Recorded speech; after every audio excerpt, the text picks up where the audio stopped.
Michael Carter was a man who had everything. He was rich, successful, and used to getting whatever he wanted. As the owner of a big company, he traveled all over the world, staying in the best hotels and eating at the finest restaurants. He had people working for him who followed his every order, and he believed that money made him more important than others. One summer, Michael decided to take a trip to London. He had visited before, but this time, he wanted to explore the famous landmarks in a way that would make his social media followers notice. He wasn't just a tourist. He wanted to be the center of attention. So, dressed in an expensive designer suit and wearing sunglasses that cost more than most people's monthly salary, he walked through the streets of London with confidence. As he passed Buckingham Palace, he saw a large crowd gathered around something. Curious, he walked over and noticed a royal guard standing completely still, dressed in a bright red uniform with a tall black hat. The soldier didn't move, didn't blink, and didn't react to anything happening around him. People were taking pictures, posing next to him, and whispering about how impressive it was that he didn't move at all. Michael smirked. To him, it all seemed silly. Why would someone choose to stand like a statue, ignoring everything?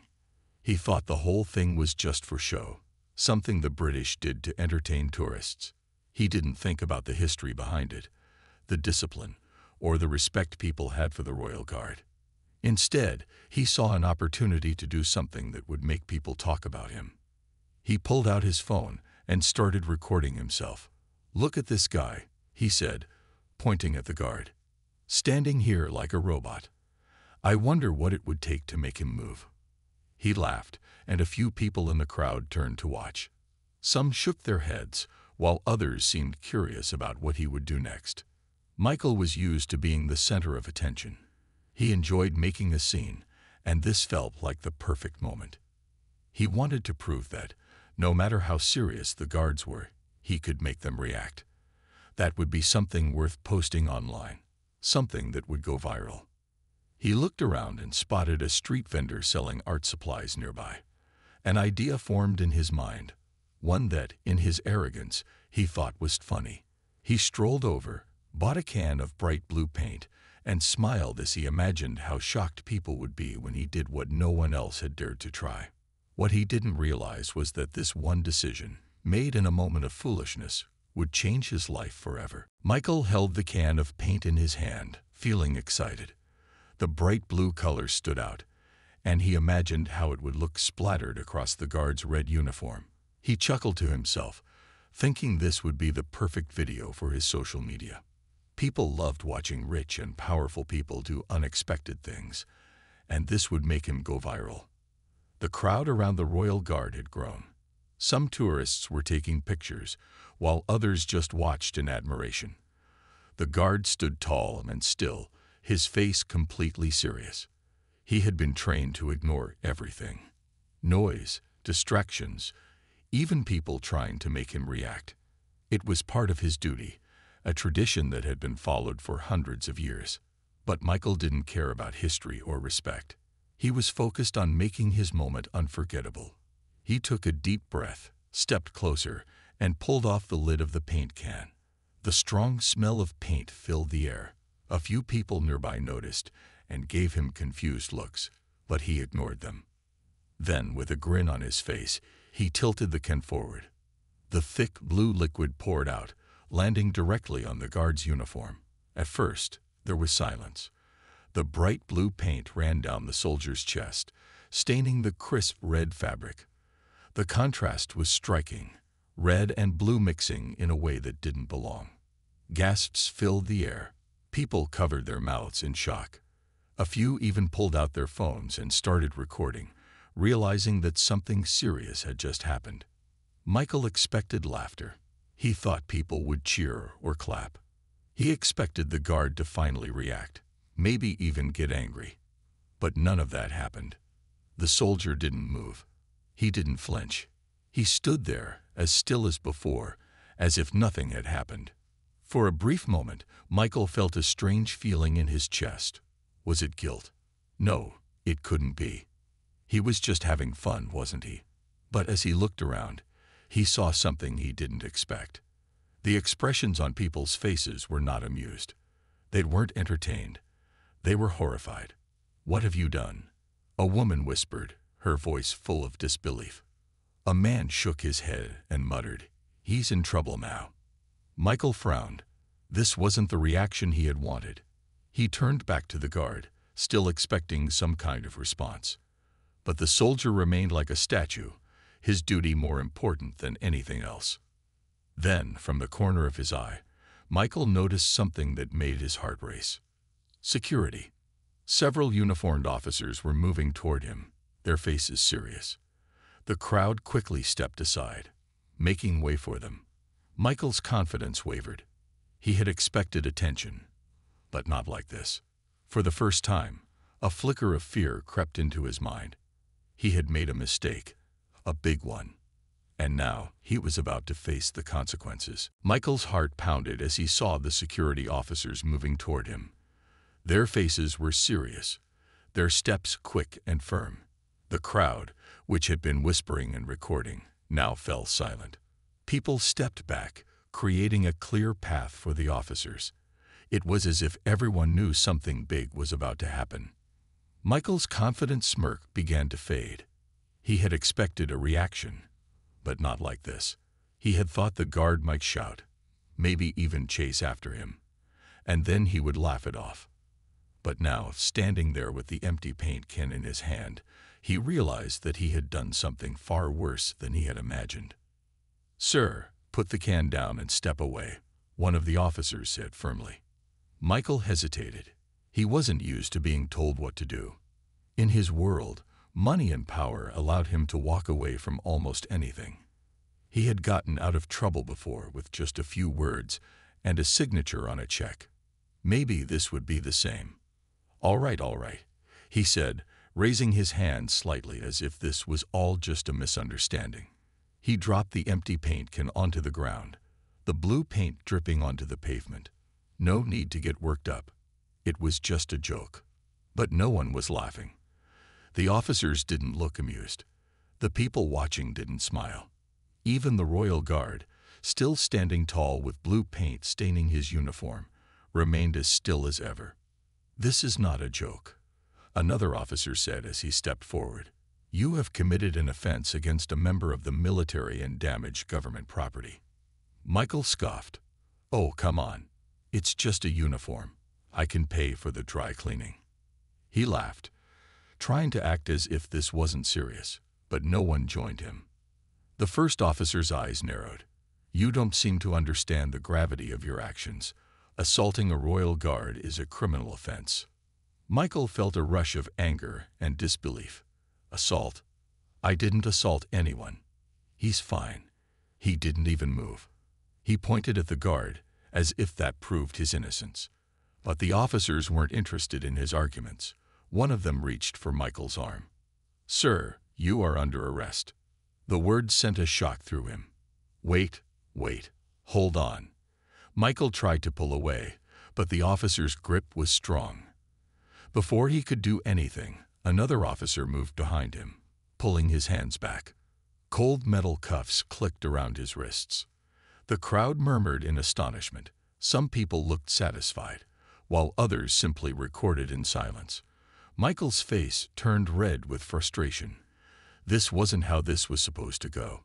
He had come to London to have fun, not to be humiliated in front of the entire world. As the officers started leading him away, he turned his head and saw the royal guard still standing in place, his face unreadable, his posture unchanged. For the first time, Michael realized something. He had thought he was the one in control of the situation. But now, as he was dragged toward a waiting police car, he understood the truth. He had made a mistake so big that his life was about to change forever. Michael sat in the back of the police car, his wrists still in handcuffs. His heart was pounding, but he tried to stay calm. He kept telling himself that this was all a misunderstanding. He was rich, powerful, and well-connected. There was no way they would keep him in jail for something as small as pouring paint on a uniform. But as the car drove through the streets of London, doubt started creeping into his mind. The officers in the front didn't say much. They spoke in short, serious tones, discussing legal codes and procedures. Michael couldn't understand everything, but he caught enough to know that this wasn't something he could brush off easily. When they arrived at the police station, Michael expected to be taken to a comfortable office where he could make a few calls and settle the matter quickly. Instead, he was led straight into a processing room. His expensive suit, the one he had been so proud of that morning, was now wrinkled and stained with paint. The officers took his personal belongings, including his phone, and placed them in a plastic bag. "All right, Mr. Carter," an officer said. "You'll be booked for vandalism, disturbing public order, and assault on a member of the armed forces." Michael scoffed. "Assault? I didn't touch him." The officer remained calm. Pouring paint on someone is still considered a form of assault. The Royal Guard is part of the military, and damaging his uniform is an offense against government property. Michael shook his head in disbelief. "This is ridiculous. I'll call my lawyer. This will be over in an hour." But when they placed him in a holding cell, reality hit him. The walls were gray, the air smelled stale, and there were no luxurious chairs or expensive paintings like in his office back home. For the first time in his life, he wasn't in control. Meanwhile, outside the station, the world was already reacting. The video of Michael pouring paint on the guard had spread like wildfire across social media. Thousands of people were sharing it, commenting, and expressing their outrage. News channels picked up the story, labeling Michael as an example of arrogance and disrespect. People began looking into his past. It didn't take long for journalists to find old reports of him mistreating employees and behaving rudely at expensive restaurants. Stories of his bad attitude resurfaced, painting a picture of a man who thought he was above everyone else. Even his business partners were quick to react. Many of them released statements distancing themselves from him. Some even hinted that they were considering legal action to remove him from their company deals. Inside his cold jail cell, Michael still believed that money could solve his problems. But outside, the world had already decided. This time, money wasn't enough to fix what he had done. And the worst was yet to come. Michael sat on the small, hard bench in his jail cell, staring at the blank wall. He had been in difficult situations before, but nothing like this. He kept telling himself that everything would be fine, that his lawyers would fix this, that he would walk out of here and return to his luxury life. But as the hours passed, doubt started creeping in. His lawyers arrived, but their expressions were serious. One of them, Mr. Lawson, sat across from him and sighed. "This isn't as simple as you think, Michael," Lawson said. "The charges against you are serious. The British government is not taking this lightly." Michael rolled his eyes. "It was just a joke. I'll pay for the uniform, donate to some charity, and we can all move on." Lawson shook his head. "It's not that easy. You committed a crime against a member of the military, and the entire world saw it happen. The court is treating this as a high-profile case. If they go easy on you, it will send the wrong message." Michael frowned. "So what are we looking at? A fine?" Lawson hesitated. "At best, you'll face a very large fine and some community service. But if the judge wants to make an example out of you, you could be looking at jail time." Jail time. The word sent a cold chill down Michael's spine. That wasn't supposed to happen. He was supposed to be untouchable. Meanwhile, outside the courtroom, his life was falling apart. News stations around the world continued covering the story. Reporters dug deeper into his past, and what they found wasn't good. Employees from his company came forward, sharing stories of how he had treated them poorly. Former business partners revealed that they had cut ties with him because of his arrogance. His company's stock dropped. Investors, worried about the negative attention, started pulling out their money. The company board held an emergency meeting, and whispers of removing Michael from his own business began circulating. Even his personal life wasn't safe. His wife, embarrassed by the situation, stopped answering his calls. She made a public statement saying that she did not support his actions. Rumors spread that she was considering divorce. Michael had always believed that his wealth and power made him untouchable, but now everything he had built was crumbling. His empire, his reputation, and his freedom were all at risk. As he sat in his cell, reality finally hit him. This was not something he could buy his way out of. For the first time in his life, Michael Carter was facing real consequences, and there was nothing he could do to stop them. Michael sat in the courtroom, his hands gripping the table in front of him. The room was filled with reporters, cameras, and people who had come just to watch the trial. He had never imagined himself in this position. Just a few days ago, he was a rich and powerful businessman. Now, he was sitting in court like a common criminal. The judge entered, and the room fell silent. Michael swallowed hard. He had paid for the best lawyers, but deep inside, he felt uneasy. He had always believed that money could solve everything, but this time, it felt different. The prosecution started by showing the video of him pouring paint on the royal guard. The clip had already been seen by millions, but watching it in court made it feel worse. The room was silent as the video played. The moment the paint splashed on the guard's uniform, the judge's expression darkened. The prosecutor spoke firmly. This act was not just disrespectful, it was a crime. The defendant humiliated a member of the armed forces, damaged government property, and showed complete disregard for the law. Michael's lawyer tried to argue that it was just a prank, that Michael had no bad intentions, and that he was willing to pay for any damages. But the prosecution was well prepared. They showed articles about his past behavior, stories of him being rude to employees, ignoring laws, and using his wealth to avoid trouble. They painted him as a man who believed he was above the rules. The judge listened carefully. Then he spoke in a serious tone. "Mr. Carter, your actions were not only careless but also disrespectful to the traditions of this country. You showed no remorse at the time of the incident, and you treated this matter as a joke." Michael felt a lump in his throat. He wanted to interrupt, to defend himself, but he knew it would only make things worse. The judge continued, "This court must send a message that such behavior will not be tolerated." Michael's heart pounded. This was it. Therefore, the judge said, "I sentence you to 6 months of community service, a fine of £50,000, and a temporary ban from entering the United Kingdom." Gasps filled the courtroom. Michael's mouth went dry. He had expected a fine, maybe some bad press, but 6 months of community service, a ban from the UK. He looked at his lawyers, hoping they would object, but they remained silent. The sentence had been given, and there was nothing more they could do. As the judge left the courtroom, Michael sat frozen. His life had taken a turn he never expected.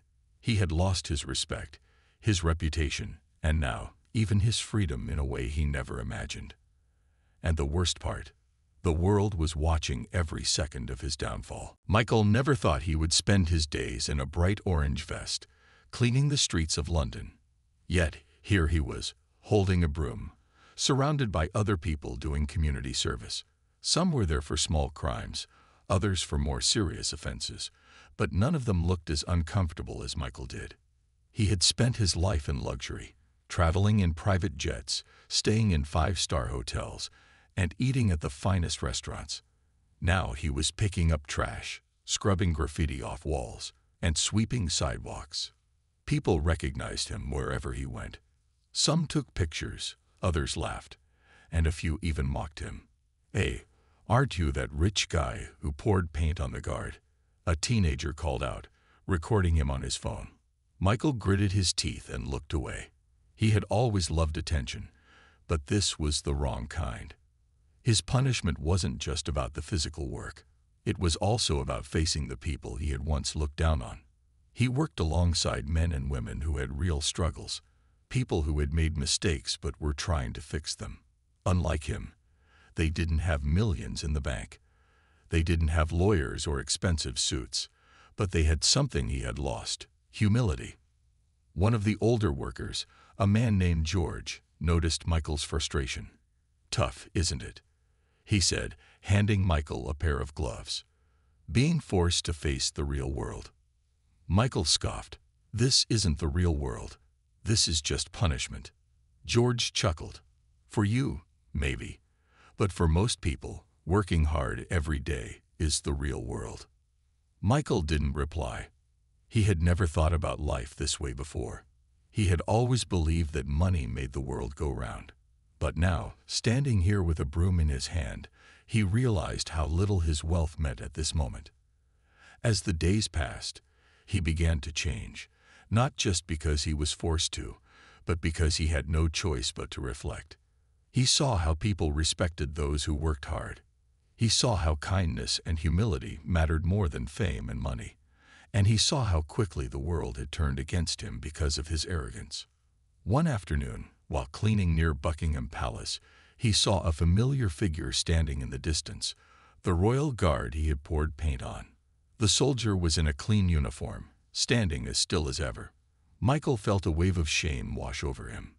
He wanted to apologize, but he knew that no words could erase what he had done. Instead, he simply stood there for a moment, watching the guard, realizing how much respect he truly deserved. For the first time in his life, Michael Carter understood the weight of his actions. But whether the world would forgive him, that was another question entirely. Michael's 6 months of community service felt like the longest time of his life. Every morning, he woke up knowing that he would spend the day cleaning streets, painting walls, and picking up garbage while strangers whispered and pointed at him. At first, he had been angry. He had blamed the media, the government, and even the people around him for his downfall. But as time passed, he realized the truth. He had no one to blame but himself. His punishment had humbled him in ways he never imagined. He had met hard-working people who struggled every day but never complained. He had learned the value of respect, discipline, and responsibility, things he had ignored all his life. One day, after finishing his work, he sat on a park bench, staring at the sky. His sentence was almost over.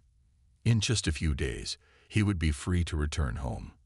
But for the first time, he wasn't sure if he wanted to go back to his old life. He had lost a lot: his reputation, business deals, and even some of his closest friends.